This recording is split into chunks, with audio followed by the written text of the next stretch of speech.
Okay. Hey everybody, it's me, Brittany B.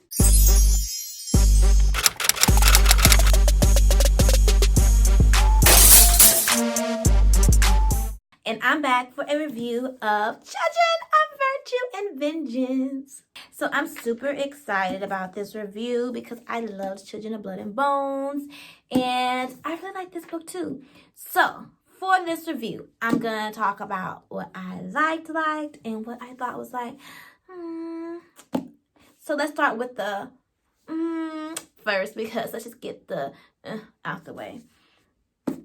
So, this review is going to have some spoilers because there's just no way I'm going to talk about this without spoilers. What I thought was like, was the Enon character. I think that the Enon character, and it was because I was rooting for him and how he portrayed them last book. I was like, really? But the fact that I was like, I'm sorry, I had to like swoof through pages and see if he was alive, and see that he was alive and still doing the same thing. Like everybody else in this book grew. They did other things. They were in different places, and he was still doing the same thing. Just instead of following his father, now he's following his crazy mother. And to just blindly follow her without even looking for his sister or doing anything. Like, he never tried to put his foot down, just blindly went along with it because the kingdom. In his weird sense that it's just right to, do all this stuff to the Magi. And I think that's weird. I didn't like it. I feel like he could have did something. I don't know. And then in the end, it was like, so did she stab him and they all got kidnapped? Or like what was that about? Like the smoke and stuff. I don't know.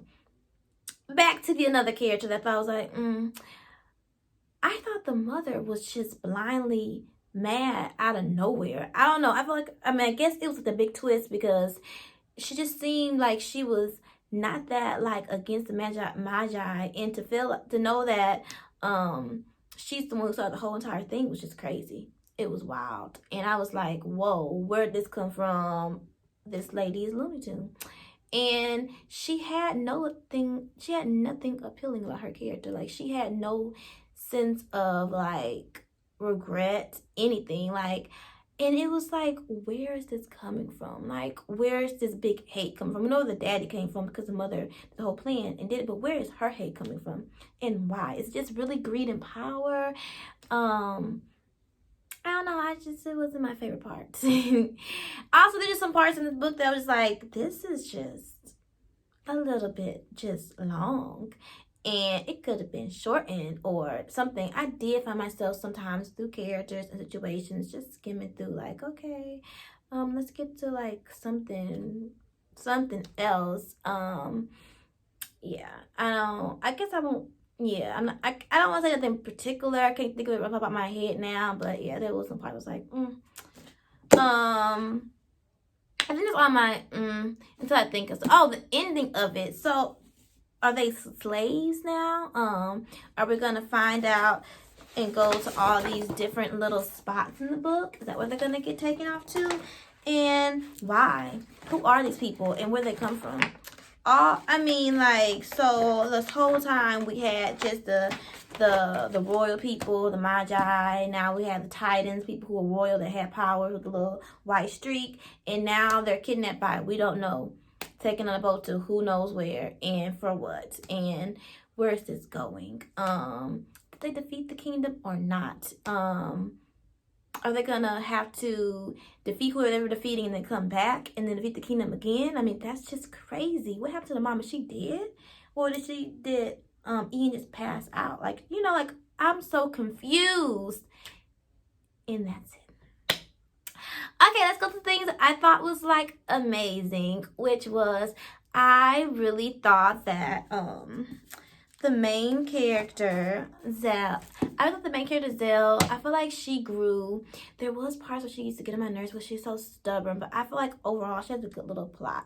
There are some times which just stayed right here when she was just unforgiving of Enon, and I thought at one point that she should have forgave him a little bit, But then knowing the way that it ended, I was like, yeah, you know, I fell for it again. I can see why you're so mad. And, you know, I won't touch you no more. You deserve to be the way you are, you know, but to go from being mad to understanding to just overall like finding herself. She went through a lot in this book. Depression. I think she was suicidal at one point. She was just everything, and I felt like she grew into an amazing person. Now Mari, she got on my nerves too sometimes. Like, she just now have a quest and vengeance for blood and power when she really didn't want last book, and she's doing anything and everything to get it. And now all of a sudden she follows her dad, like here's her dad in the head, and it's but they had like a really good bond. So I would never think that she would go and hear his voice in the head, when I would definitely think that it would have been Enon hearing his dad voice still, comparing it to the mother. I didn't know where that was going. The fact that she just did blatant, stupid stuff and then just looked shocked that nobody listened to her. Like, I'm the princess, why nobody agree? And just like almost killed Zell and did not care because she just assumed she was dead. That's just crazy.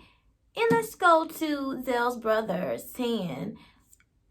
Who is he? Where is he? What is his personality? We don't know nothing about him. They just really ditched him in this book. Like we grew to really like San in the last book, and this book he just popped in when he needed to just calm down Amari sometimes, but not really. They were just there to like look at each other and want to have like relations with each other. They had nothing else going for them. Yeah, like I felt like he needed more. I felt like they did dishonesty, like dishonesty. They gave him a disadvantage, and I feel like why not give him some type of power? Well, everybody have powers, and he has nothing. He contributes nothing other than if he gets put in the battlefield, he can die first, and then other people have to go save him. It's like I feel like he needs more. We want more Tan. We want his life. Like, why can't he be one of the main titles? Because like, honestly, I think that was a good one. So now we get into the love triangle that they're making, because now Enon is back into Zell. I guess he never stopped liking her, but like she was done with him, and she was done with him twice. Like the moment he did the little tree thingy and she forgave him for a second, and then they backstabbed her again, and now he saved her village. It was just a lot. I was like, so, and then I was like, oh, so now he's wanting to apologize and he's ready to die by her hand. I'm like, okay, so now you're trying to put them together again. I'm not here for it. I'm actually here for Rowan.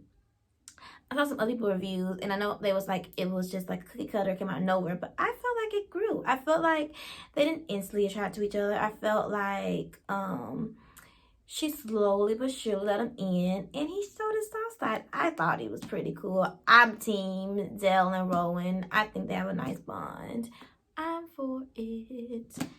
Oh, so Mama Abby died. That was sad. She sacrificed herself, and that's a sad part. I was like, I felt like it was coming because she was just so just zen about the whole situation. So I knew she knew that that's probably was going to be her end. And way books go, and as a writer, I just assumed that would be a really good plot twist to be her be a sacrifice in the book. But overall, the whole book, I'll give this book a 8 out of 10. I do think that it could have been maybe shorter, because the whole book, it was just a journey to get to, I guess we could say this book was basically about trying to get the kingdom and give Magi power, and they just kept going in circles of how to do that. Like the royals beat them, the Magi beat the royals. It went back and forth, back and forth, back and forth.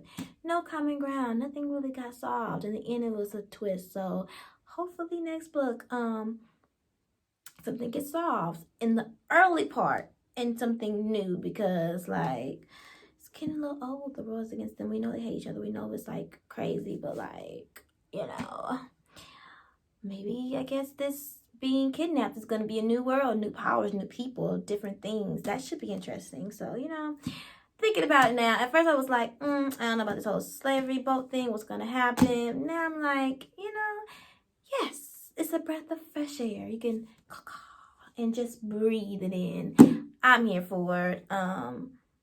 You should definitely check out Children of Virtue and Vengeance. I get it out of 10. I'm just sold on the book because I love the first one. So I'm here to the end. I mean, it's gorgeous. Look at this cover. Thanks for watching. Please like and subscribe, and let's talk about the book.